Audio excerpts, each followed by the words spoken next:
Hello again, I am Lunty. This is quite obviously just a bog standard Xbox Series controller. It's a lovely little white one. This is the one I use on my PC. The black one is for the Xbox because my Xbox is black and it just felt like the sensible way to do things. This is, in fact, my favorite sort of all-around controller. It's very, very comfortable. Everything sort of falls to hand very, very easily. I like the feel of it. I like the texture of the grips here. They just, ooh, it needs a bit of a clean. It's getting a bit grubby. Ooh, that fine texture does accumulate a bit of grub. Might have it a little, I think that's chocolate. I eat chocolate when I play games sometimes. All right. Shall we start again? No, screw it. Hi. So, I really like this controller, but I also really like this controller, which is the Nintendo Switch Pro controller. This is a third-party one from Power A there. I've done a video review on this if you're curious. I'll link it in the down below. But, you know, I like this for the same reason I like the Nintendo Prime Pro controller, and it's got digital triggers, which in games like, say, Monster Hunter Rise, for example, which I play literally hundreds upon hundreds upon hundreds upon hundreds of hours of, and that game works really well with digital triggers just because of the way it's designed. But of course, you can't really play racing games with these because you need the digital triggers to sort of feather your brakes and things like that a little more comfortably. So, you know, it's always a compromise. Do you want the analog triggers or you want the digital triggers? And sometimes you can buy custom controllers. So normally, the PlayStation 5 controller has nice little deep analog triggers, just like the Xbox does. This is a special custom ordered one. I've done a video about this. I'll look at the down below, yada, yada, yada. But this I ordered with the hair triggers, mainly because, well, I got it with every option that they offer because I was reviewing the damn thing and I thought, well, I better get every option because I need to review every option that they have for changing and customizing their controllers. But these are really, really, really not cheap. Expensive is the word I'm looking for there. I mean, they're fantastic, done a really nice job, but unless you're really, really serious about your crap, it's hard to justify investing in something like that. So, what happens if you like this controller and used to this layout, you don't want to switch to the Nintendo layout, but what happens if you want short pull triggers on your old Xbox controller here? Well, you don't have to go for the whole big, expensive, custom-made, custom-ordered, modified route. I mean, you can if you want to, because the same guys who do this can do the same thing for that. But here's a little kit, a DIY kit, because the way the Xbox Series controller is constructed, it makes DIY short pull triggers. And there might be true hair triggers. I'll talk about that in a little bit. But yeah, if you want a short pull trigger for a game that doesn't rely on the analog stuff, and you want it to feel more responsive. That's the point of these short pull triggers and these hair triggers. It feels a lot more responsive when you're playing, and that's what this is from eXtremeRate. So let's go ahead and pull this out, and we'll see what we're talking about here. We'll slice and dice. So these, okay, so we come with a little bag of little Doovers. Those are Doovers. And these are the grip replacement shells, and there should be, yep, here we go.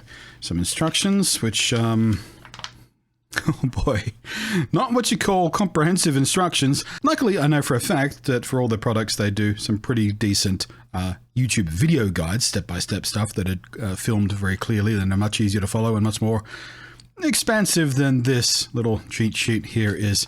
So I'll put that aside. And this will probably tell me to go to the website. Yeah, go to the website, doodly-doodly-doo. Fine. So we've got a spudger because we do need to pry off some plastic and we don't want to tear up the plastic by using a metal screwdriver trying to pry it off. So this is all you need.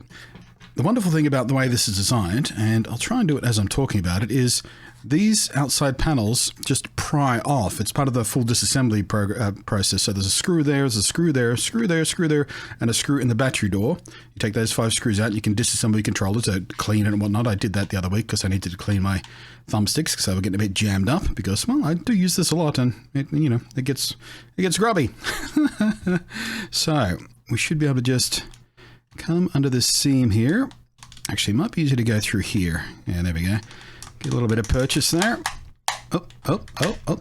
Then you got it.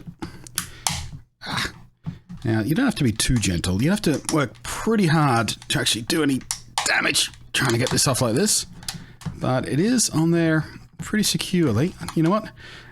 I'm going to get one of my spudgers because the spudger these guys supply, not very good. Alrighty. Blunty approved spludgers. Spudgers. Where was I? So, let's get in here. Whoop. Easy. Yep. You know what? We might just do this in a montage. How about that? Instead of me going in silent... Oh, wait, no, yes. Oh! It flew across the room. It's all right, I'll get that later. We won't need it for the next step. It's all going so smoothly. There we go, this one's behaving a little bit better. Yep. Get my thumb under there. Move the spudge wrong. Whoop. When I disassembled this the other week, they didn't fly off like that. Maybe I loosened them up a little bit. They were more prone to zerp off. So I don't know. Wear some eye protection, I guess. Right. So the idea is we basically just replace those with these, but obviously these are some of the little moving mechanical parts that will go in here, and this will be a bit tough to film. But yeah, you can see just in there, that's the actual trigger mechanism. So the whole idea is they're kind of doing this the cheap and easy way, with just a physical impediment to the trigger pull by sort of jamming something in there a little bit, just in the right spot, just to make that trigger pull that far. And that's why it's not a full hair trigger. A hair trigger would actually activate the bottoming out part, because these controllers that, you know, they measure the analog depression, but there's also a click at the bottom, basically. I mean, there's no physical click on the Xbox controller, but it does register bottoming out as a separate input for some games. So that means this is not a true hair trigger, but most games don't rely on the bottoming out for activation in the type of games you're going to want a short pull for, so that won't be a problem for 99.9% of the stuff out here. So I am going to go ahead, watch the install video so I can figure out which order these need to snap into here, and we'll be back in a moment. All right, we are back, and they gave you spares just in case, you know, you fling one of these across the room or you manage to break them or something. They're not tremendously inspiring in their robustness of plastic, but they should be fine. The whole process was pretty simple. It's just two of those pieces on each side, and they are labeled. They've got L and R printed on them, so you can't mix it up.